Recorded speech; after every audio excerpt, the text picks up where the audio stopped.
Hello दोस्तों, रोज़ की तरह आनंद लेखनी ब्लॉग में सबका हार्दिक स्वागत है। सबके मंगल भविष्य की कामना के साथ आज दोस्तों 17 सितंबर 2023 रविवार भाद्र मास शुक्ल पक्ष की द्वितीया तिथि, चित्रा नक्षत्र और चंद्रमा कन्या राशि में, सूर्य सिंह राशि में विराजमान है। दोस्तों, रविवार का दिन सूर्यदेव को समर्पित है और इस दिन सूर्यदेव का हम पूजन करते हैं और उनको अर्घ्य देते हैं। सूर्य को अर्घ्य देने से दोस्तों हमारी मनोवांछित कामनाएं पूर्ण होती हैं। हमारे रुके हुए कार्य बाधा जो होते हैं उनमें सकारात्मकता आती है। हमारे हिंदू धर्म और सनातन धर्म के अनुसार रविवार को सबसे श्रेष्ठ दिन माना गया है। रविवार का व्रत हमारी मनोकामनाओं की पूर्ति का द्योतक होता है। दोस्तों, इस दिन हमको नित्य स्नान रोज़ करते हैं, वैसे ही नित्य स्नान करके साफ कपड़े पहन करके अगर हम सूर्यदेव को समर्पित अर्घ्य करें और सूर्यदेव का व्रत रखें और ओम सूर्याय नमः का जाप करें और ओम वासुदेवाय नमः, ओम आदित्याय नमः, तो ओम सूर्याय नमः, ओम वासुदेवाय नमः, ओम सूर्याय नमः, ओम आदित्याय नमः, इस मंत्र का हमको उच्चारण करना चाहिए। सूर्य को अर्घ्य चढ़ाना चाहिए।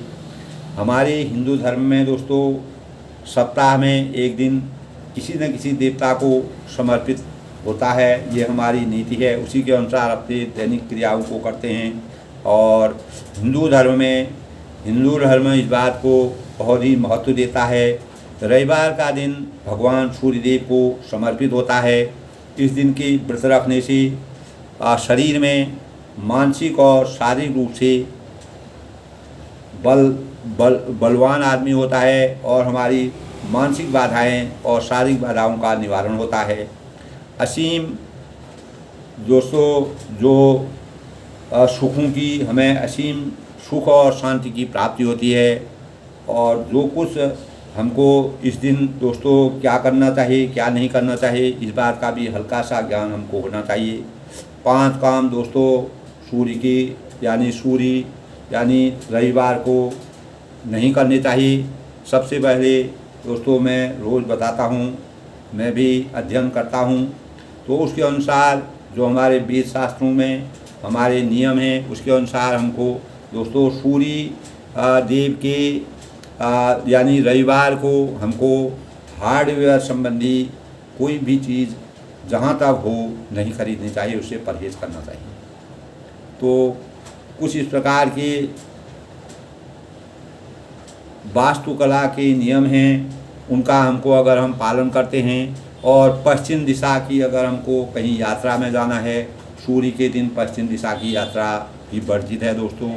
अगर अत्यावश्यक कार्य है तो सूर्यदेव को जल देने के बाद सूर्य को प्रणाम करके और अपने शरीर में कोई न कोई लाल वस्त्र धारण करके आपको अगर बहुत ही नितांत आवश्यक कार्य है तो आप जाना चाहिए। लेकिन जहाँ तक हो पश्चिम दिशा को यात्रा उतना सुखदायक नहीं होती है। रविवार को दोस्तों तांबे की चीज़ों को कभी नहीं बेचना चाहिए। जो भी आपके घर में तांबा है, अगर तांबा खराब हो जाता है, कोई पूजा की चीज़ खराब हो जाती है, तो रविवार को आप किसी को उस तांबे को ना दें और दिन आप उसका आदान प्रदान कर सकते हैं। और सबसे बड़ी चीज़ होती है दोस्तों, सूर्य जो है लाल रंग को पसंद करते हैं। अगर हम रविवार के दिन बाहर जाएं, कहीं भी जाएं और पान का सेवन करें, सादा पान हम खाएं और वह भी हमारे जीवन के लिए फायदेमंद होता है। सूर्य की उपासना पूजा और सूर्यदेव राजयोग के देवता माने जाते हैं। इससे हमें मान मर्यादा प्रतिष्ठा बढ़ती है और राजयोग में हम बलशाली होते हैं। हमारी उत्तरोत्तर चाहे हम किसी पद में हैं, व्यापार में हैं या कोई भी कार्य कर रहे हैं तो उसमें हमारी उन्नति होगी। और दोस्तों सबसे सूर्य यानी रविवार का दिन हमको हमारे जीवन में, हमारे मस्तिष्क में शांति का प्रतीक है और इस दिन हमको मानसिक रूप से शांति मिलती है और हम आराम का एहसास करते हैं। इसीलिए हमारे धर्म गुरु ने या हिंदू धर्म के अनुसार रविवार के दिन को अवकाश के दिन में घोषित किया गया है। और प्रभु यीशु थे दोस्तों, रविवार को उन्हें मृतकों में से वह जीत हुए थे यीशु मसीह। और ईसाइयों के जो हमारे ईसाई भाई हैं उनके चर्च का इतिहास, ऐसे इतिहास में इस प्रकार के प्रमाण मिलते हैं कि ईसा मसीह का भी रविवार को प्रादुर्भाव हुआ, यानी उनका आविर्भाव हुआ, वो आलोकित हुए। और रविवार दोस्तों सूर्य भगवान का वार होता है और इस दिन जहाँ तक हो चीनी, गुड़ और इस प्रकार की चीज़ें का शुभ मानी जाती हैं। इस तरह की चीज़ों का अधिक से अधिक प्रयोग कर सकते हैं। और कभी भी तांबे के बर्तन से सूर्य को अर्घ्य चढ़ाने का, जब भी आप अर्घ्य चढ़ाते हैं तो तांबे के बर्तन से चढ़ाएं तो वह ज़्यादा फायदेमंद है। और लाल चंदन का प्रयोग करना चाहिए। किसी भी बर्तन में अगर हम सूर्य को अर्घ्य चढ़ाते हैं तो उसमें आप चंदन डालिए और लाल फूल डालिए और चावल डालिए, चावल जो हम रोज़ यूज़ करते हैं, और लाल फूल डाल करके, और रविवार का और रोली डाल सकते हैं तो रोली को डाल करके हम अपने भगवान सूर्य की पूजा करनी चाहिए। और शनि से संबंधित कोई भी भोजन शनि से संबंधित कोई भी भोजन उस दिन नहीं करना चाहिए, और यानी काली चीज़ अगर इसका। और सूर्य को जल दोस्तों, जब सूर्य उदय होते हैं और उस समय सूर्य को जल चढ़ाना चाहिए। जब सूर्य भगवान उदय होते हैं उस समय सूर्य को जल चढ़ाना चाहिए। और दोस्तों रविवार सूर्य देव की प्रार्थना का, उपासना का और मन और शरीर आत्मा की उन्नति का और सफलता का द्योतक है, उसका प्रतीक है। हमारे हिंदू धर्म में रविवार सबसे श्रेष्ठ दिन माना जाता है, मैंने पहले भी बताया। और इस दिन दोस्तों और अधिक से अधिक लोग, कोई कठिन नहीं है, साधारण जाप करिए। ओम हिंग हिंग सूर्याय सहस्त्र किरणाय, इस प्रकार का जप करिए। ओम हिंग हिंग सूर्याय सहस्त्र किरणाय मनोवांछित फलम देहि स्वाहा। इस मंत्र का आपको जाप करना चाहिए। ओम हिंग हिंग सूर्याय सहस्त्र किरणाय मनोवांछित फलम देहि स्वाहा। आप इसको लिख सकते हैं, जैसे मैं बोल रहा हूँ, आप किसी कागज़ में इसको लिख लीजिए और इसका रोज जाप करिए सूर्य देव को। ओम हिंग घृणिंग सूर्य आदित्य क्लिंग ओम घृण सूर्य आदित्य। फिर मैं बोलता हूँ दोस्तों, ओम हिंग घृण सूर्य आदित्य क्लिंग ओम घृण सूर्य आदित्य। तो इस प्रकार से हम सूर्य देवता का मंत्र जाप कर सकते हैं। उससे हमारे जीवन में सकारात्मक ऊर्जा पैदा होगी और हमें सूर्य की किरणों का वास्तविक प्रसाद मिलेगा।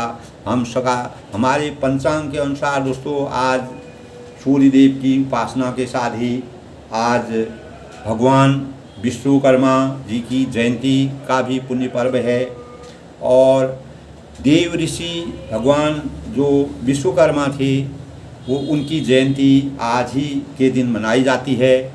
और विश्वकर्मा दोस्तों एक बहुत बड़े शिल्पकार थे, वास्तुकार थे और इंजीनियर के रूप में वह सृष्टि में, जब सृष्टि की रचना हो रही थी उस समय ब्रह्मा द्वारा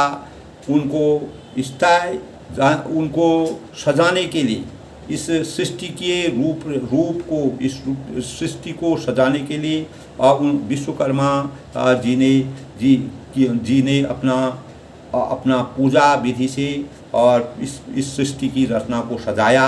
इसीलिए हम यानी आज विश्वकर्मा का पुण्य पर्व हम, जहाँ तक हमारे शास्त्रों की मर्यादा के अनुसार है, 12 बजे या 12:30 बजे के आसपास हमको भगवान विश्वकर्मा की पूजा का विधान करना चाहिए। विश्वकर्मा ब्रह्मा जी के उसमें पूरे वास्तुकला के ज्ञानी थे और पूरी सजावट हुआ करते थे। एक प्रकार की टेक्नोलॉजी, जो आजकल के लोग टेक्नोलॉजी कहते हैं, इंजीनियर थे और किसी भी चीज़ का सुंदर ढंग से वह दिखा देते थे। इसीलिए हम आज उनको याद करते हैं। सृष्टि में जब रचना हो रही थी उसमें ब्रह्मा जी की ने उनको पूरा सजावट का कार्य देखा था। और कन्या संक्रांति, विश्वकर्मा पूजा से हम दोस्तों अनेक प्रकार के हमारे जो कारखाने होते हैं, व्यापार होता है, आर्थिक उन्नति का द्योतक है और सकारात्मक ऊर्जा हमको विश्वकर्मा की पूजा से मिलता है। और किसी प्रकार की बाधाओं से हम दूर होते हैं। हमारे व्यापार में, हमारी उन्नति में, हमारे कार्यों में प्रगति होती है। और पूजा दोस्तों, विश्वकर्मा की पूजा से हमको अच्छा पद मिलता है, व्यापार में हमारी वृद्धि होती है, उन्नति होती है। विश्वकर्मा पहले इंजीनियर और वास्तुकला के प्रतीक माने जाते हैं। और सृष्टि की रचना के समय जब औजारों का निर्माण कार्य किया गया तो उन औजारों को सजाने का कार्य जो है विश्वकर्मा जी ने किया था। ओम वासुदेवाय। श्री अंगिरसी नामक जो पत्नी थी और विश्वकर्मा का, उन्हीं से जो है जो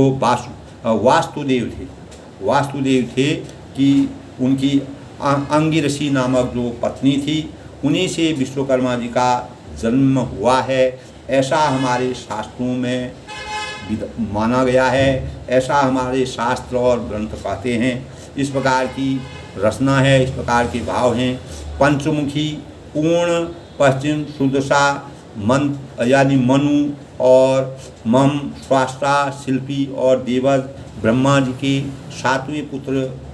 और जो विश्वकर्मा जी थे वह हमारे शास्त्रों की मर्यादा के अनुसार ब्रह्मा जी के 7वें पुत्र माने जाते हैं। और हिंदू मान्यता के अनुसार, हमारी जो हिंदू मान्यता है, हिंदू मान्यता के अनुसार कारखानों, मशीनों, औजारों, इंजीनियरिंग का कार्य किया उन्होंने। उन्हीं के उससे हमारी टेक्नोलॉजी आगे बढ़ी और हमको साज सज्जा की पूरा ज्ञान हमारे सृष्टि में होने लगा। और इस प्रकार दोस्तों विश्वकर्मा जी हमारे जीवन के लिए सृजन के देवता के प्रतीक हैं। यानी हमारे आज जो हमारी टेक्नोलॉजी बढ़ रही है, जो इंजीनियरिंग बढ़ रही है, जो वास्तुकला में हम आगे बढ़ रहे हैं, हम अनेक भगवानों की सजावट करते हैं, ये सब विधान हमको विश्वकर्मा जी की प्रेरणा से प्राप्त। इसीलिए आज के युग में आज 17 सितंबर का दिन है, तो आज के दिन हम विश्वकर्मा की जयंती प्रत्येक वर्ष मनाते हैं। हमको सभी लोगों को विश्वकर्मा को नमन करके और उनकी प्रार्थना करनी चाहिए, उनका आशीर्वाद लेना चाहिए, उनकी कृपा से हमारा जीवन सफल हो, इस प्रकार के भाव व्यक्त करने चाहिए। पूजा करें अपना।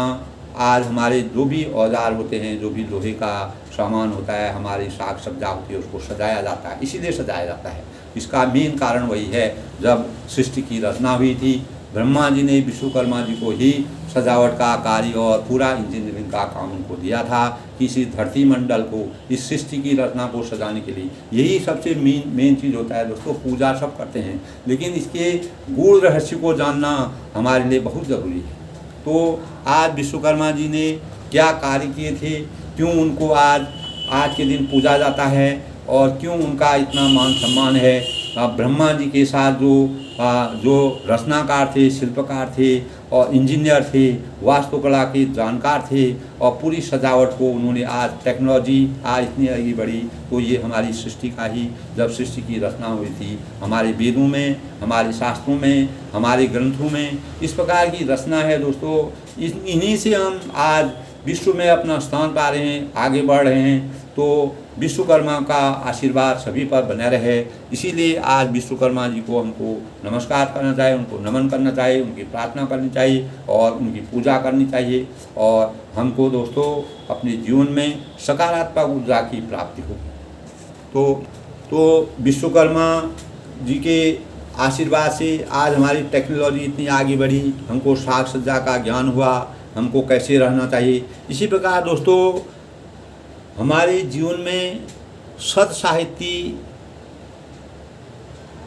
की महानता जो हमारा साहित्य होता है, जो हमारी पुराने ग्रंथ हैं, वेद हैं, शास्त्र हैं और अच्छा साहित्य है, उसी से हम महानता की राह को पकड़ते हैं, महानता के पथ को पकड़ते हैं, हम महान बनते हैं। इसीलिए जो है विश्वकर्मा की राह पर चल करके आज हम जो है मानव पटल पर, विश्व पटल पर आगे बढ़ रहे हैं और हमारी टेक्नोलॉजी इतनी आगे बढ़ी है।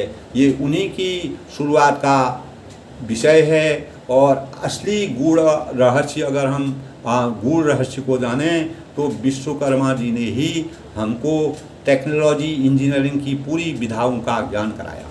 तो दोस्तों, हमारे कोई व्यक्ति और समाज में रूपांतरण की जब घटना घटती है, किसी भी चीज़ को परिवर्तन करने की घटना घटती है, तो उसके प्रमुख माध्यम होते हैं, क्या होते हैं?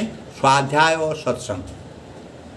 स्वयं अध्याय करना और सत्संग, ये दो चीज़ें होती हैं तो व्यक्ति का समाज में ऑटोमेटिक रूपांतरण हो जाता है, परिवर्तन हो जाता है।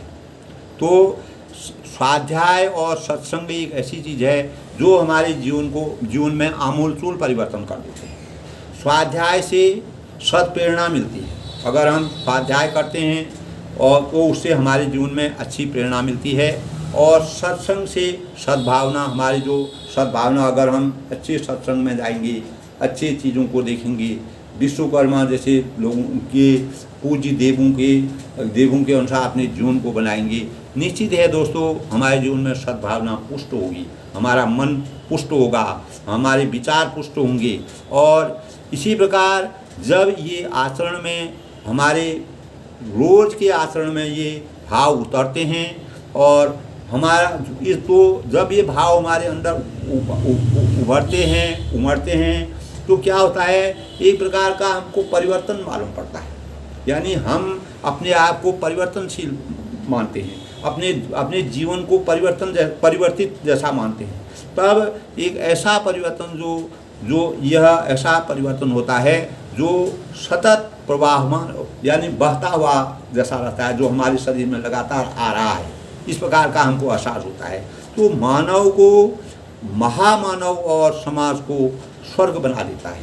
यही सत्संग और यही व्यक्ति और समाज के रूपांतरण करके मानव को महामानव और समाज का स्वर्ग बना देता है, समाज में स्वर्ग का जैसा एहसास करा देता है, अगर हमारे अंदर सत्साहित्य की महानता की राह पर हम पहुँचते हैं। इसी प्रकार दोस्तों, इसी आशय का मेन उद्देश्य यही है प्रकट करते हुए कृष्णमूर्ति जी ने कहा था, एक बार कृष्णमूर्ति जी ने कहा था, श्रवण और अध्ययन, किसी चीज़ को सुनना और उसका गहराई से अध्ययन करना आनंददायक तो होते हैं, पर परिवर्तन में इनकी भूमिका गणितीय सवालों को हल करने वाले सूत्रों जैसी ही होती है। जिस प्रकार गणित के सवालों को हल करने में जिस प्रकार का आनंद मिलता है, वही इन परिवर्तनों में भी मिलता है। ये सूत्र केवल संकेत मात्र होते हैं, जो हमारे जीवन में अनेक प्रकार के संकेतों के प्रेरणा के स्रोत होते हैं। कोई भी विद्यार्थी को तभी प्रश्न का सही उत्तर मिल पाता है। कोई भी विद्यार्थी है जब इन प्रकार की चीज़ों को देखता है तो सूत्र केवल संकेत, विद्यार्थी को उसके आधार पर अपनी अक्ल, उसी के आधार पर किसी भी विद्यार्थी को अपने अक्ल का प्रयोग करना पड़ता है, अपनी बुद्धि का प्रयोग करना पड़ता है, तभी प्रश्न का सही उत्तर मिलता है। जब हम गणित के प्रश्नों को देखते हैं तो गणित के प्रश्न में आदमी का प्रेजेंस ऑफ माइंड बहुत काम करता है। उसी प्रेजेंस ऑफ माइंड से हम गणित के प्रश्नों को हल कर सकते हैं, यानी तभी प्रश्न का हम सही उत्तर दे सकते हैं। वैसे ही स्वाध्याय है और सानिध्य है से हमारे जीवन में परिवर्तन की अनुकूलता उपलब्ध होती है, और पर इतना ही पर्याप्त नहीं है। हमने ये प्राप्त कर लिया, यही हमारे लिए पर्याप्त नहीं। अंतस की हलचल और उथल पुथल की अभिष्टि आवश्यक है। हमको अपने अंतःकरण की और हलचल और हमारे अंतःकरण में किस प्रकार का परिवर्तन हो रहा है, क्या हम सीख रहे हैं, क्या हम प्राप्त कर रहे हैं, इस प्रकार की चीज़ों का आभास हमको होना चाहिए, होने का एहसास करना चाहिए। उदाहरण के तौर पर दोस्तों, स्पष्ट करते हैं। वे यानी वे कहते हैं, कृष्णमूर्ति जी कहते हैं कि जब किसी व्यक्ति के दिन में अनेक बार अनेक लोग यह कहते हैं कि तुम बीमार जैसे लग रहे हो, किसी व्यक्ति से अगर बार बार कोई कहेगा कि तुम बीमार हो, तो शाम होते होते वह निश्चित ही रूप से अस्वस्थ हो जाता है। इसीलिए इस प्रकार की धारणा नहीं कर, तो हम जैसा मन बनाते हैं, जिस प्रकार से साइकोलॉजिकल चीज़ें हैं, ये मनोवैज्ञानिक तथ्य हैं दोस्तों। कारण यह कि मतलब होते होते वह निश्चित बीमार हो जाता, अस्वस्थ हो जाता है। इसका कारण यह है कि उसके अंदर जो उद्दीपन होते हैं, जो भाव पैदा होते हैं, आरंभ इस प्रकार की बीमारी का उद्दीपन उनके मस्तिष्क में चलने लगता है और क्रिया इस प्रकार की क्रिया चल पड़ती है, जो उसकी परिणति अवस्था के रूप में तुरंत सामने आती है। वे लिखते हैं कि स्वाध्याय और सत्संग की अच्छी बातें अप्रभावी सिर्फ इसलिए सिद्ध होती है कि वे अंतराल की गहराई में उतरकर उस बिंदु को नहीं छू पाती जो बदलाव उत्पन्न करता है। इसीलिए यदि इस संदर्भ में अध्येता और श्रोता, जो ज्ञान दे रहा है और जो सुनने वाला है, गंभीर बने रहें, अपने वास्तविकता को जानें, पढ़ें, उसके बारे में मनन करें, सुनते हुए प्रसंग के प्रति इतनी संवेदनशीलता उत्पन्न कर सकें कि वह अंदर चलकर सीधे हमारा मर्म है, जो हमारा लक्ष्य है, उसको छुए, तो निश्चित ही रूपांतरण अवश्य हमको तुरंत प्राप्त होगा और हमारे जीवन में रूपांतरण की आभा आने लगेगी। और इस प्रकार यदा कदा हम अनेक प्रकार से इस प्रकार के भावों को पैदा करके अपने व्यक्तित्व में इस प्रकार की चीज़ों का एहसास करने लगते हैं। तो दोस्तों, स्वामी विवेकानंद जी ने भी एक बार अपने व्याख्यान में कहा था, उन्होंने कहा था, दोस्तों, युवकों, तुम महान बनना चाहते हो तो महानता को अपने अंदर घटित होने दो। अगर तुम महान बनना चाहते हो तो उस महानता को अपने अंदर घटित होने दो, श्रेष्ठता को अंतःकरण में प्रवेश पाने दो, जो श्रेष्ठता अपने अंतःकरण में उसकी जगह बनाओ, हृदय कपाटों को अनावृत रखो, उनको खोल के रखो, उनमें सचेतनता लाओ, ताकि इस संसार में जो कुछ उदास और उच्च स्तरीय हैं तुम में आत्मसात हो सके। जो भी उच्च गुण हैं, जो भी प्रभावशाली चीज़ें हैं, जो भी प्रेरणादायक चीज़ें हैं, वह तुम्हारे मस्तिष्क में आत्मसात हो सके। दोस्तों, ये चीज़ हमको याद रखनी चाहिए। मात्र शब्दों के श्रवण करने से, तंत्र से होकर गुजर भर लेने से विशेष कुछ नहीं होता है। इसके लिए सबसे बड़ी चीज़ होता वह इतना ही है कि जो भी हम कष्ट या कठिनाइयों को भूलकर थोड़े समय के लिए शांति के समुद्र में डुबकी लगाने का एहसास करते हैं, पर स्वयं हमारे अंदर शाश्वत और शांति के सागर बनने की प्रेरणा होनी चाहिए और गहराई व गंभीरता पैदा करने के भाव हमारे अंदर होने चाहिए। तो कभी भी दोस्तों, अनेक प्रकार के पीड़ित होते हैं और भगवान सबके भाग्य विधाता हैं, भविष्य निर्माता हैं। उज्जवल भविष्य के निर्माण वही कर सकते हैं, वही हमको सच्चे मार्ग पर अग्रसर करते हैं, जो जिसके अंदर आत्मनिर्माण के भाव पैदा हो जाते हैं और वह उनके अंतर और भीतर से और बाहर से उनके इंद्रियों में पूर्ण रूप से उतर जाते हैं और शब्दों में नहीं, वाक्य में नहीं, वरन भावों और क्रियाओं में, उनकी दैनिक क्रियाओं में अगर इस प्रकार के भाव उत्पन्न होंगे तो सत साहित्य जो है, अच्छे साहित्य को पढ़ कर के हमने अपने मार्ग को किस प्रकार से उत्तम बनाया, किस प्रकार से हमने व्यक्ति और समाज में रूपांतरण की, कोई भी घटना होती है उसको अपने जीवन में कैसे चरितार्थ किया। स्वाध्याय और सत्संग हमारे जीवन के सबसे प्रमुख प्रेरणा के स्रोत हैं।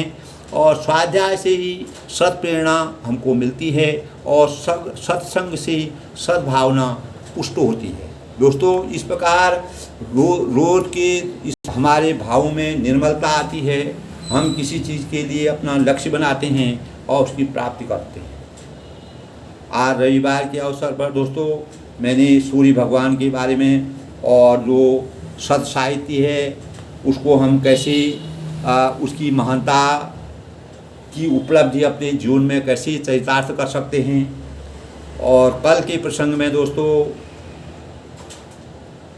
तुलसीदास विरचित रामचरितमानस में भगवान रामचंद्र की मर्यादा को चिरकाल तक, लंबे समय तक इस सृष्टि में सृजित करने के लिए उन्होंने बालकांड के माध्यम से अनेक प्रकार के भावों का, पूरे रामायण के गूढ़ रहस्यों का सविस्तार वर्णन किया है, जिसको हम रोज श्रवण कर रहे हैं, सुन रहे हैं। और तब दोस्तों जब रावण का अत्याचार हुआ था, ब्रह्मा जी के साथ के पास सभी देवतागण गए और ब्रह्मा जी ने तब आकाशवाणी हुई। आकाशवाणी में और दशरथ और कौशल्या जी सूर्यवंश में पैदा हुए और वहाँ 4 पुत्रों सहित भगवान रामचंद्र जी ने वहाँ अवतरित होने की आकाशवाणी की।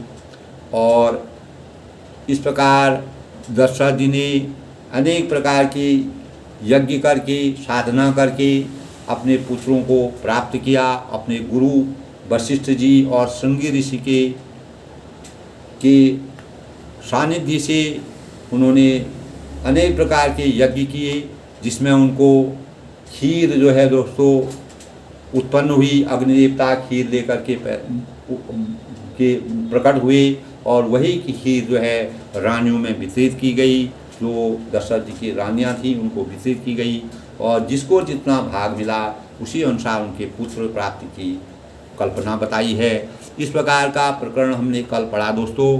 तो देवताओं को यही सिखाकर कि वानरों का शरीर धारण करके तुम लोग पृथ्वी पर, ब्रह्मा जी ने कहा तुम लोग पृथ्वी पर जाकर भगवान के चरणों की सेवा करो। ब्रह्मा जी अपने लोक को चले गए। इसके बाद के प्रकरण में दोस्तों गए देव सब निज निज धामा, भूमि सहित मन बहु विश्रामा, जो कछु आय सुन ब्रह्मा दीना, हर्षि देव विलम्ब लगी।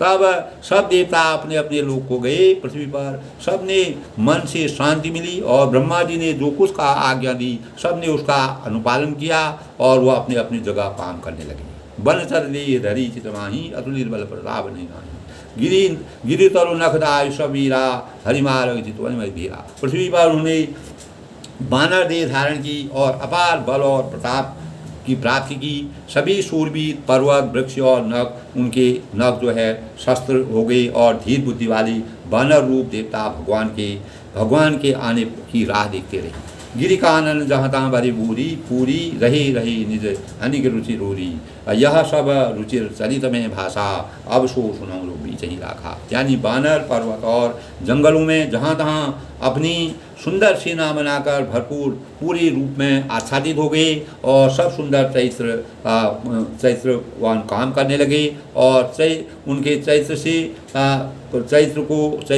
के अनुसार अपने कार्यों में सब निपुण हो गई। अवधपुरी रघुकुल मनिराऊ, वीर विदित दशरथ नाऊ, धर्म धुरंधर गुण ज्ञानी, हृदय भगत अवधपुरी में रघुकुल शिरोमणि दशरथ नाम के राजा हुए, जिनका नाम वेदों में विख्यात है और वे धर्म धुरंधर गुणों के भंडार और ज्ञानी थे।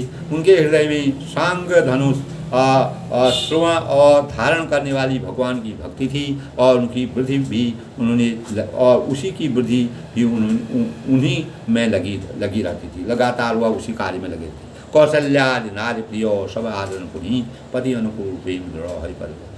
यानी उनकी कौशल्या और आदि रानियाँ सभी पवित्र आचरण वाली थी, सुंदर आचरण वाली थी और विनीत और पति के अनुकूल चलने वाली थी और श्री हरि के चरणों को उनका दृढ़ प्रेम था। भगवान के चरणों में अपार स्नेह था दोस्तों।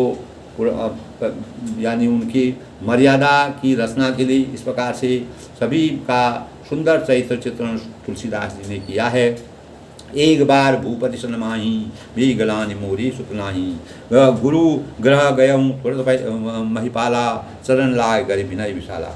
तब एक बार दोस्तों क्या हुआ, राजा जो है, राजा ने मन में ग्लानि हुई और मेरे पुत्र नहीं है। राजा तुरंत ही गुरु की शरण गए और चरणों में प्रणाम करके विनय की। निज सुख सुख सब गुरु ही सुनायूँ, कवि वशिष्ठ बहु विधि समझायूँ, धर्म धीर धोये सुतसारी विभुन विधि भगत रानी। यानी राजा ने अपना सारा दुख उनको सुनाया और गुरु वशिष्ठ ने उन्हें बहुत प्रकार से समझाया और कहा, धीरज धरो, तुम्हारे 4 पुत्र होंगे और तीनों लोकों में प्रसिद्ध और भक्तों के भय को हरने वाले होंगे। श्रृंगी ऋषि वशिष्ठ बुलावा, पुत्र काम शुभ यज्ञ करावा, भगत सहित सब आहुति दीने, प्रगटे यज्ञ सरुद दीने। तब वशिष्ठ ने श्रृंगी ऋषि को बुलाया और उनके शुभ पुत्र कामोष्टि जैसे मैंने आपको बताया वह किया और पुत्र की आहुति देने पर अग्निदेव हाथ में चरु यानी खीर को प्रकट हुए। जो वशिष्ठ पशु हृदय विचारा, सकल का आशित तुम्हारा, यह विवाणी देव राई तथा भाग बनाई। यानी और दशरथ जी ने बोले, वशिष्ठ के हृदय में जो कुछ विचारा था तुम्हारा यह काम सिद्ध हो गया है। हे राजन, अब तुम जाकर हविन्नास यानी पायस को, इस खीर को जिसको जैसा हो उस प्रकार से वितरण करो। तब अदृश्य भई पावक सकल भई समझाए, परमानंद मगन पौ हर्ष कर दिया।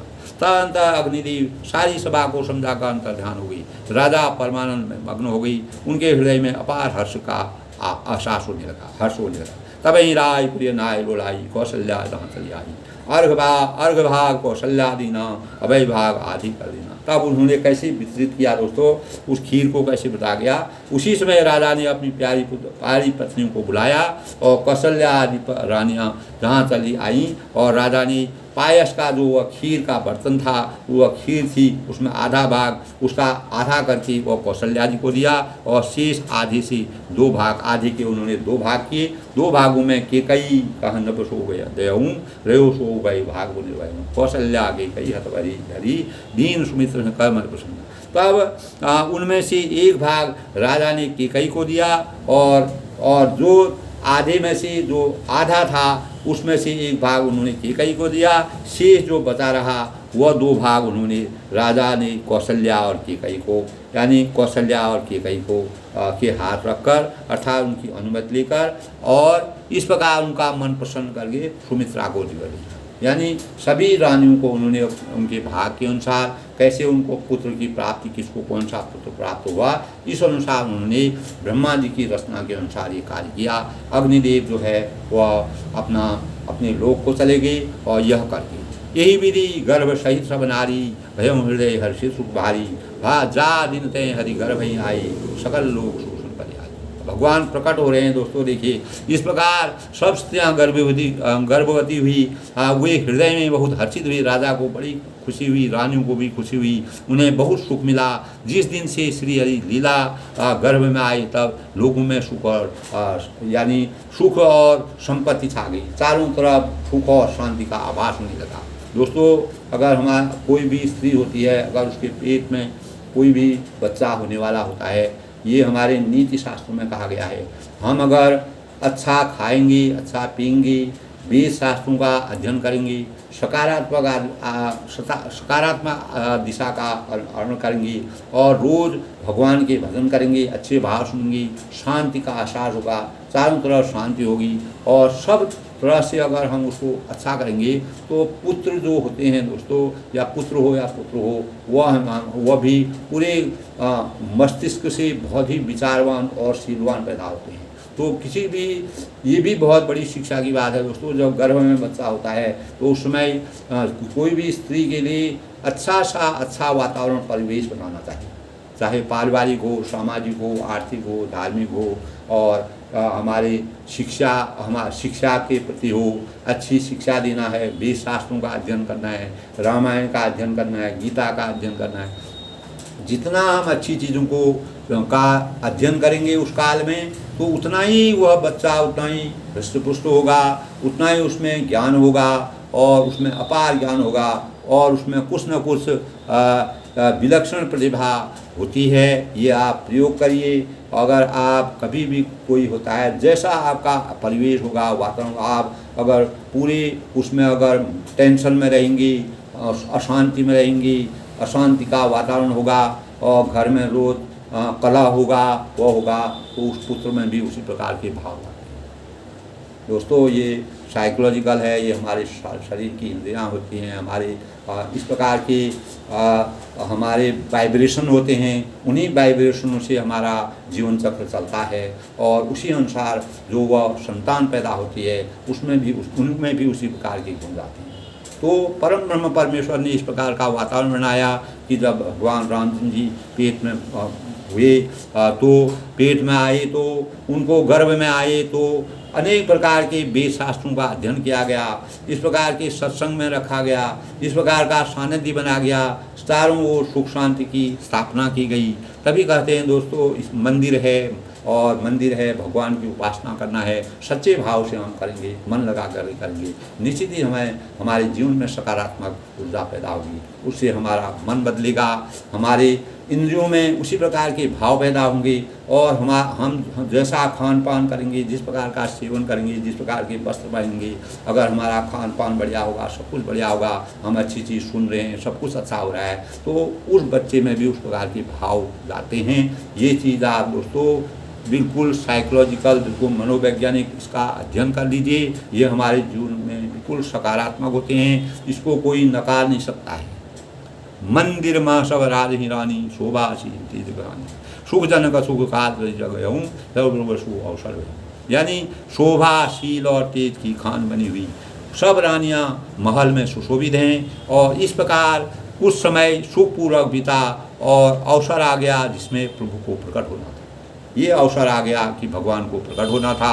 जोग लगन ग्रह बार तिथि सकल भई अनुकूल, चर अरु अचर हर्षजुत राम जन्म सुखम, यानी योग लग्न ग्रह बार और तिथि सभी अनुकूल हो गई। दोस्तों, जब भी हम पैदा होते हैं, कोई भी इंसान पैदा होता है, बच्चा पैदा होता है, जो घड़ी होती है, जो योग होते हैं, जो लग्न होता है, जो ग्रह होते हैं, जिस दिन हम पैदा होते हैं और जिस बार को हम पैदा होते हैं, वो अगर हमारे जीवन में अनुकूल होंगे तो हमें सकारात्मक ऊर्जा मिलेगी, हम अपने जीवन में अच्छाई की तरफ बढ़ेंगे, हमारा जीवन अच्छा होगा। कठिनाइयाँ भी आ सकती हैं, लेकिन अंततोगत्वा हमारे अंदर कुछ न कुछ विलक्षण प्रतिभा होगी जिससे हम पूरे जन कल्याण का हित करेंगे। अपना हित करने के साथ, अपने जीवन को बनाने के साथ लोक कल्याणकारी कार्य करेंगे। इस प्रकार के भाव आते हैं। इस प्रकार के कुछ समय और सब कहा है, योग है, लग्न है, ग्रह है, बार है और तिथि सभी अनुकूल हो गई। जड़ और चेतन जब हर्ष भर हो गई, क्योंकि श्री राम का जन्म सुख कर मूल सुख का मूल है। श्री राम जी का जो जन्म हुआ था वह सुख का मूल कहा जाता है, आधार कहा जाता है। सुख पैदा उससे अपार सुख की प्राप्ति होगी। और केवल माँ बाप माता पिता को नहीं, केवल अपने को नहीं, इस संसार को सुख की प्राप्ति होगी। इस संसार की मर्यादा को रखने के लिए, इस संसार में लोक कल्याणकारी कार्य करने के लिए भगवान रामचंद्र ने इस संसार में जन्म लिया। नवमी तिथि पदु मास पुनीता शुक्ल पक्ष अभिजीत अधिजा मध्य दिवस अति शीत न धामा पावन काल लोक विश्राम। तब पवित्र चैत्र का महीना था, नवमी तिथि थी, पवित्र चैत्र का महीना था, चैत्र का महीना था, नवमी तिथि थी, शुक्ल पक्षी था। दो पक्षी होते हैं, कृष्ण पक्षी, शुक्ल पक्षी। तो शुक्ल पक्षी था, भगवान का प्रिय अभिजीत मुहूर्त था और दोपहर का समय था। न बहुत सर्दी थी, न धूप, न गर्मी। तो वह पवित्र समय सब लोगों को शांति देने वाला था। ऐसे समय में वो पैदा हुई। चारों दिशाएं सकारात्मक थी और पूरा परिवेश सकारात्मक था। किसी प्रकार की नेगेटिविटी या नकारात्मक ऊर्जा नहीं थी। ऐसे दिव्य, ऐसे पुनीत अवसर पर भगवान का जन्म हो रहा है और चैत्र का महीना है, नवमी तिथि है, शुक्ल पक्षी है, भगवान का प्रिय अभिजीत था और दोपहर का समय था। बहुत न सर्दी थी, न धूप था, सामान्य वातावरण था, पवित्र समय था। लोगों को चारों तरफ शांति का आभास था। शीतल मंद सुरभ्य हिताऊ हर्षित सुर संतन मन भगताऊ मन कुसुमित गिरमित मन यारा सुवहि सकल सरिता अमृत धारा। यानी शीतल मंद और सुगंधित पवन बह रही थी और देवता चारों तरफ से देवता लोग सुख का अनुभव कर रहे थे और संतों के मन में बड़ी रुचि थी, बड़ा चाव था और वन फूले हुए थे। पूरे वनों में फूलों की वर्षा हो रही थी। पर्वतों के समूह मणियों को जगमगा रही थी। सारी नदियां अमृत की धारा बहा रही थी, यानी नदियों में ऐसा लग रहा था कि अमृत के पानी की जगह अमृत बह रहा है। इस प्रकार का आभास हो रहा था। तुलसीदास जी ने इस प्रकार का साहित्य की रचना की कि वाल्मीकि रामायण से लेकर के उन्होंने हिंदी साहित्य में इस प्रकार से रचना की जो कि हमारी मन के हर एक इंद्रियों के भावों में अनेक प्रकार के अच्छे भावों का संचार करते हैं। हमारे अंदर नकारात्मक से सकारात्मकता प्राप्त होती है और हमको भी इसी प्रकार की इच्छा पैदा होती है। भगवान के प्रति हमारा स्नेह होता है। सो अवसर विरंच बजाना चले सकल सो जाना गगन विमल शंकुर गुरु जो था गंधर्व था। तब दोस्तों जब सकारात्मक समय होता है, अच्छा समय होता है, ऐसे समय में जो पैदा होता है, जिनकी प्राप्ति होती है, तब ब्रह्मा जी ने भगवान को प्रकट होने का अवसर जाना। तब ब्रह्मा सृष्टि के निर्माता थे, उन्होंने भगवान को प्रकट होने का समय बनाया। और पहले भी कहा था दोस्तों, भगवान प्रकट होंगे, मनुष्य रूप में आएंगे, वही रावण की अंत करेंगे, वही संतों को सुख देंगे। उनका प्रकट होने का समय आ गया है। और तब उनके सारे देवता विमान साज सजा कर चले और निर्मल आकार देवताओं के समूह से भर गया। पूरे देवताओं का समूह चारों तरफ से जगमगा उठा और गंधर्वों के दल गुणों का गान करने लगे। सब लोग जो है भगवान की आराधना करने लगे। सब लोग इंतजार कर रहे हैं। बरसई सुमन सुअंजलि साजी गहनी गगन धुंध विवादी स्तुति करें नागन देवा बहुविधि लावही करो सेवा। यानी बरसई सुमन सुअंजलि साजी, यानी सुंदर अंजलियों से सज्जा आकर पुष्प बरसाने लगे और आकाश में नगाड़े बजने लगे।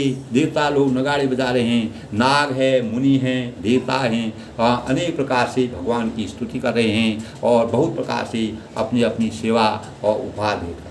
दोस्तों जब सुमंगल कार्य आता है, जैसे हमारे देश में कभी भी अच्छे कार्य होते हैं, जैसे इस बार चंद्रयान 3 गया, उसके बाद आदित्य L1 गया, तो उसमें भी लोगों ने इस प्रकार का सुमंगल गीत गाए। पूरे देश में हर्ष की, जो अब अच्छे कार्य होते हैं, भगवान का आगमन हो रहा है, भगवान पैदा हो रहे हैं, तो ऐसे समय में जब शुभ कार्य मंगलमय कार्य होता है, जैसे पूरे देश के लोग, इतना सृष्टि में जो लोग होते हैं, जो एक देश के लोग होते हैं, उनको अपार संतोष होता है। वही हमारे जीवन में शांति और आनंद का समय होता है। इसी प्रकार भगवान रामचंद्र जी का जन्म होने लगा तो पूरी प्रजा प्रसन्न हो गई, खुश हो गई, स्नेह से भर गई। इस प्रकार का आनंद का आभास हुआ कि लोग प्रफुल्लित हो गए और अनेक प्रकार के जो नाग थे, मुनि थे, संत थे, ऋषि मुनि थे, गंधर्व थे और सभी लोग सुख का अनुभव करने लगे।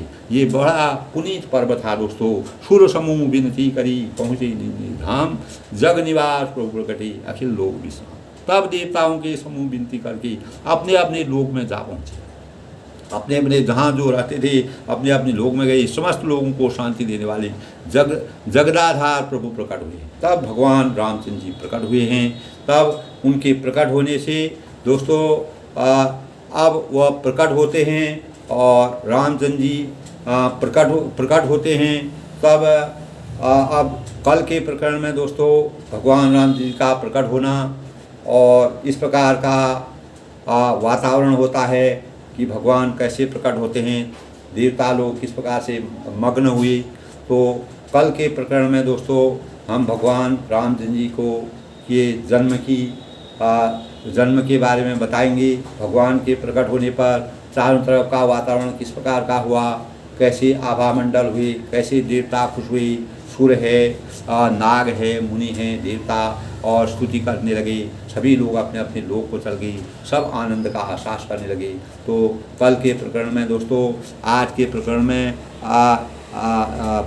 रामचंद्र जी का जन्म होने वाला है। मैं दोस्तों हम भगवान रामचंद्र जी का प्रकट में जब हम स्तुति करते हैं, आगे स्तुति होगी भगवान की, जैसे ही भगवान प्रकट होंगे तो कल फिर दोस्तों कल के प्रसंग में करते हैं। तो इसी अनुरूप में दोस्तों जब खुशी का एहसास होता है, आनंद की अनुभूति होती है, प्रसन्नता का समय आता है, खुशी का समय होता है, चारों तरफ ज्ञान और शांति का आभास होता है, तो पूरा आभामंडल सकारात्मक ऊर्जा से भर जाता है और मानव जीवन में जो भी कष्ट सह रहे थे, जो भी अत्याचार सह रहे थे, जो भी इस प्रकार का कठिन जीवन जी रहे थे, उनके जीवन में सकारात्मक आगे लोक कल्याण होगा। और जो ऋषि थे, मुनि थे, देवता थे, देवताओं ने अनेक प्रकार से खुशी मनाई और भगवान रामचंद्र जी का प्रकट होना ये हमारे सृष्टि के लिए, हमारे लोक के लिए, आज के जीवन के लिए भी बहुत ही सार्थक है दोस्तों। इसी अनुरूप में दोस्तों मैं एक छोटी सी पहेली बताता हूँ। एक राजा अपने मंत्री के साथ आखिर यानी जंगल में गए और वन में हिरण को देख राजा ने तीर चलाया था और जंगल में एक सूअर निकला और राजा को धक्का देकर भाग गया। तब अप्रत्याशित आघात के कारण तीर की नोक से उसकी उंगली कट गई। तब रक्त बहने लगा और राजा व्याकुल हो उठे। तब राजा जो है व्याकुल हो उठे तो मंत्री की ओर देखते हुए मंत्री बोले कि राजन, भगवान जो कहता है अच्छे के लिए ही करता है। भगवान जो भी करते हैं वह अच्छाई के लिए करते हैं। अगर हमको कहीं पर ऐसा लगता है कि मेरा ये हो गया, मेरे को परेशानी हो गई, तो कहीं कहीं क्या होता है दोस्तों, हल्की सी परेशानी हमारे जीवन का उद्धार करने वाली भी होती है। तब उन्होंने कहा कि मंत्री ने कहा कि राजन, भगवान जो करता है वो अच्छे के लिए करता है। अगर हमारी बुराई भी कहीं पर हमको महसूस हो रही है, हम मन से सोच रहे हैं कि यहाँ पर हमारी बुराई है, लेकिन उस बुराई में भी कभी कभी अच्छाई छिपी रहती है। राजा पीड़ा में भी, उनको पीड़ा तो हो रही थी, अंगुली में हल्का सा उनका लग गई थी तो पीड़ा। मंत्री जी की बात सुनकर क्रोध से भर उठे। अब एक तो आदमी को जिसमें पीड़ा हो जाती है, उसके बाद हम कह रहे हैं कि जो हुआ वो अच्छा हुआ, तो थोड़ा सा आदमी को गुस्सा आ जाता है। और उसी समय इंसान को, किसी भी व्यक्ति विशेष को अपना संयम रखना चाहिए। उन्होंने मंत्री की आज्ञा दी कि उसी समय उनका साथ छोड़ अन्य राह पकड़ ली, यानी तुम मेरा साथ छोड़ दो, क्योंकि तुमने इस प्रकार की बातें की, मेरे को कष्ट हो रहा है। कष्ट में यानी नमक में मतलब कटे में नमक छिड़कना, इस का काम राजा को महसूस हुआ। तो दूसरी राह पकड़ लो, गुस्सा आ गया। बड़े लोगों को एकदम गुस्सा आता है, राजा हैं, मंत्री हैं, ये थोड़ा उस टाइप के होते हैं, तो इनको गुस्सा आता है। मंत्री के आदेश को सहर्ष स्वीकार किया और भिन्न दिशा में। तब वह मंत्री जो है, उन्होंने भाई जब राजा, इतना बड़ा राजा अगर ऐसी आज्ञा दे रहे हैं तो उन्होंने अपना रास्ता बदल दिया। तो पहले तो राजा को ऐसा बोलना नहीं चाहिए, किसी चीज़ को गंभीरता से सोचना चाहिए। इधर राजा थोड़ा आगे बढ़े ही थे तो उन्हें नरभक्षियों ने घेर लिया। तब जो नर आदमी को खाने वाले थे, पहले जंगलों में अनेक प्रकार के नरभक्षी जानवर होते थे, उन्होंने राजा को घेर लिया। तब वे उन्हें पकड़कर अपने सरदार के पास ले गए। तब वह जो है अपने सरदार जो उनके राजा था उनके पास गए, राजा को बल देने की तैयारी हो रही थी।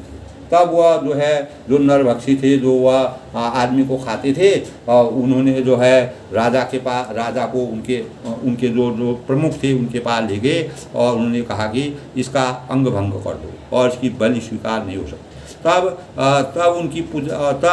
राजा को बलि देने की तैयारी हो रही थी। तो उसी समय उनका साथ छोड़कर उसने जैसे उन्होंने अपने मंत्री को छोड़ा, मंत्री आदेश के अनुसार चला गया। राजा थोड़ा आगे ही बढ़े थे तो नरभक्षियों के हाथ पड़ गए और उन्हें पकड़कर उन्होंने सरदार के पास ले गए, जो उनका मेन होता है, बड़ा वह होता है। तो राजा को बल देने की तैयारी हो रही थी कि उनके पुजारी ने राजा को कटी अंगुली देखी तो कहा, तो जो उनका पुजारी था, नरभक्षियों का भी पुजारी होता है, तो उन्होंने राजा की जो अंगुली कटी थी उसको उन्होंने देखा, इसका तो अंग भंग है, यानी ये तो ऑलरेडी कटा हुआ है, इसकी बलि स्वीकार नहीं हो सकती है। अगर दोस्तों हमारे शास्त्रों में इस प्रकार का विधान है, कोई भी जानवर होता है या कोई की बलि दी जाती है, तो अगर उसका कई बार भी कोई चीज़ कटा होता है तो वो बलि स्वीकार नहीं होती है। पहले ज़माने में ऐसा इस प्रकार के वृत्तांत मिलते हैं। तो आज भी इस प्रकार के वृत्तांत मिलते हैं। पहले तो बलि चढ़ानी चाहिए, ये खराब चीज़ है, ये हत्या और ये चीज़ जो है हमारे शास्त्रों के अनुसार गलत है, लेकिन मानव जीवन में ये कैसे चली, सृष्टि में कैसे चली, ये तो भगवान ही जानते हैं। तो बलि तो वैसे भी स्वीकार नहीं होनी चाहिए। तो राजा को जीवन दान मिल गया। अब इस प्रकार जब उन्होंने उनकी अंगुली कटी हुई थी तो निश्चित ही है कि उनकी बलि स्वीकार ही नहीं होगी, क्योंकि एक जगह से वह मतलब अपवित्र माने जाते थे। इस प्रकार का भाव आता, अगर किसी का कहीं पर भी कोई किसी कटाए तो वो अपवित्र मानगा, उसकी बलि नहीं मानी जाएगी। तो राजा को तो जो पुजारी थे उन्होंने जीवन दान दे दिया। तो तुरंत मंत्री की याद आई, तब राजा को मंत्री की याद आई। तब उन्होंने कहा, मंत्री की याद आई, तब उन्होंने कहा, राजा जो मंत्री ने कहा कि जो अगर कहीं पर कोई बुराई भी होती है तो उसको भी अच्छाई समझ करके लोगों को समझना चाहिए, उसकी गहराई को जानना चाहिए। कहीं कहीं पर सोचने लगे कि मंत्री ठीक कहते थे। तब वह मंत्री को एकदम से उनको गुस्सा आया और मंत्री को उन्होंने अलग दिशा में उनको भेज दिया। उनको गुस्सा आया। तो भगवान जो करता है अच्छे के लिए करता है, मुझे उसका साथ नहीं छोड़ना चाहिए था। तब वह खुद अपने मन में कहते हैं कि ईश्वर परम ब्रह्म परमेश्वर जो कुछ करते हैं, रावण का जो अत्याचार है, अनीति है और अनाचार है, ये भी एक इसमें भी कोई भलाई है, इसमें लोक कल्याण है, सृष्टि का निर्माण है, सृष्टि को आगे तक चलाना है। तभी तो रामचंद्र जी ब्रह्म रूप में पैदा हुए और उन्होंने मानव रूप में आकर के, ब्रह्मदेव होकर के मानव रूप में आकर के, और जो इस प्रकार के गलत अनाचारी लोग थे, जो फल रहे थे फूल रहे थे, उनका अंत किया और सज्जनों का सृजन करके और धर्म की रक्षा करने के लिए वो पैदा हुए। दोस्तों, तभी कहा है कि भगवान जो करते हैं अच्छे के लिए करते हैं, मुझे उनका साथ नहीं छोड़ना चाहिए था। तब वह पछताने लगी कि मंत्री को मैंने नहीं बताना चाहिए। ऐसा सोचने से आगे बढ़ रहे थे कि उन्हें मंत्री नदी किनारे भजन करते हुए दिखाई पड़ा। तब वह मंत्री को ज्ञान आया। उन्होंने कहा, चलो अब कुछ नहीं है, कोई सहारा नहीं है। भगवान, जब आदमी को के पास कोई सहारा नहीं होता है, अंततः गत्वा वो भगवान की शरण में जाता है। कितना भी नास्तिक लोग हो, कितना भी भगवान को न मानने वाला हो, कितना भी कभी भगवान का नाम न लेने वाला हो, जब उसको बहुत ही कठिनाई और परेशानी व किंग कर्तव्य विमूढ़ हो जाता है, तब वह भगवान के शरण में जाता है। तब अंततोगत्वा जब आदमी की मृत्यु होने लगती है, मृत्यु के समय भी इंसान जो है भगवान का ही नाम लेता है। उस समय वह अपने जिनसे उनका माया मोह होता है, जो उनके पारिवारिक लोग होते हैं, जो उनके संबंधी होते हैं, सगे संबंधी, उनकी याद उनको नहीं आती है। वह केवल भगवान, उनसे वह विरक्ति हो जाते हैं, भगवान का ही नाम वहाँ पर आता है। दोस्तों, ये बात सत्य है, इसको कोई नकार नहीं सकता है। तब उन्होंने कहा कि वह जो राजा था, ऐसा सोचने से आगे बढ़े और नदी किनारे उनको वह मंत्री जो है भजन करते हुए मिले। तो राजा ने प्रेम पूर्वक मंत्री को गले लगाया। तब राजा ने उनको देख लिया तो उनको प्रेम पूर्वक गले लगाया और गले लगा करके उन्हें सारा घटनाक्रम, जो उनके आगे जो नरभक्षी लोग मिले थे और उनकी जो अंगुली कटी थी, उसके कारण वह जो है नरभक्षियों के हाथ से बच गए थे, पूरा घटनाक्रम जो उनके साथ हुआ उन्होंने कहा। तब उसके बाद जो है राजा ने उनसे प्रश्न किया, अपने मंत्री से प्रश्न किया, मेरी अंगुली कटी, इसमें भगवान ने मेरा भला किया। तो अंगुली अगर कटी नहीं होती, मैं अपवित्र न माना जाता, तो मेरे को तो वह मार देते या मेरे को ख़त्म कर देते, नरभक्षी कर देते। तो अंगुली कटने से मैं बच गया हूँ, क्योंकि उनके जो पुजारी थे उन्होंने कहा कि इनकी तो अंगुली कटी हुई अंग भंग हैं, इनका जो है बलिदान नहीं होगा, पर तुम्हें मैंने अपमानित करके भगाया है। तब वह पश्चाताप करने लगे। तो इससे भला तुम्हारा क्या भला हुआ? मंत्री मुस्कुराए और बोले, राजन। तब मंत्री ने फिर भी उनका सम्मान करके उन्हें बोला, हे राजन, यदि आपने मुझे भिन्न राह पर न भेजा होता तो मैं आपके साथ होता, तो अंग भंग के कारण नरभक्षी आपकी बलि न देते। अगर नरभक्षी जो है आपकी बलि नहीं देते, पर मेरी बलि चढ़नी सुनिश्चित थी, यानी पर मेरी बलि चढ़नी सुनिश्चित थी, इसलिए भगवान जो करते हैं अच्छा ही करते हैं। तो इस प्रकार दोस्तों, तो भगवान, अगर कहीं पर हम विपत्ति में हैं, परेशानी में हैं, हमको किसी प्रकार की विषम परिस्थितियों में गुजरे हुए हैं, कहीं पर हमारे हल्का फुल्का कोई चीज़ हो जाती है, तो कहीं कहीं कोई बुराई भी अच्छाई के लिए होती है। इसीलिए कहते हैं दोस्तों, बुराई में ही अच्छाई के भाव छिपे हैं, बुराई में ही अच्छे कार्य के गुण छिपे हुए हैं, अच्छे कार्य के विधान छुपे हुए हैं। लेकिन वह क्षणिक हो, कुछ समय तक के लिए हो, अगर हमेशा वह गलत ही होंगे तो वह हमारे जीवन के लिए अच्छा नहीं होता है। लेकिन अगर क्षणिक अगर कुछ समय के लिए हमको परेशानियाँ हों, कठिनाई हों, किसी प्रकार के भी इस प्रकार के कार्य हों, तो उससे हमें कभी घबराना नहीं चाहिए। यानी भगवान जो करते हैं वह, अगर जो आदमी सच्ची नीति वाला होगा, सच्चे कर्म वाला होगा, कर्तव्यवान होगा, कर्तव्यनिष्ठ होगा, अपने कर्तव्य का अनुपालन करने वाला होगा, निश्चित ही वह अपने जीवन में अगर कभी बुराई भी हो रही हो, वह भी उसके लिए हित के लिए होती है। उससे उसको अपने जीवन, एक प्रकार का जीवन दान मिलता है और उसी से वह एक प्रकार की प्रेरणा का स्रोत बनता है। उसी से हमारे संसार में एक प्रेरणा के भाव पैदा होते हैं। अनेक प्रकार के ऐसे लोग हैं जो मनीषी लोग हैं, जो ऋषि मुनि हैं, जो बड़े लोग हैं और जिनके अंदर ज्ञान है, जो विलक्षण प्रतिभा के धनी हैं, उनकी से हमको अनेक प्रकार की प्रेरणा मिलती है। यही रामचरितमानस का सबसे बड़ा सूत्र है दोस्तों।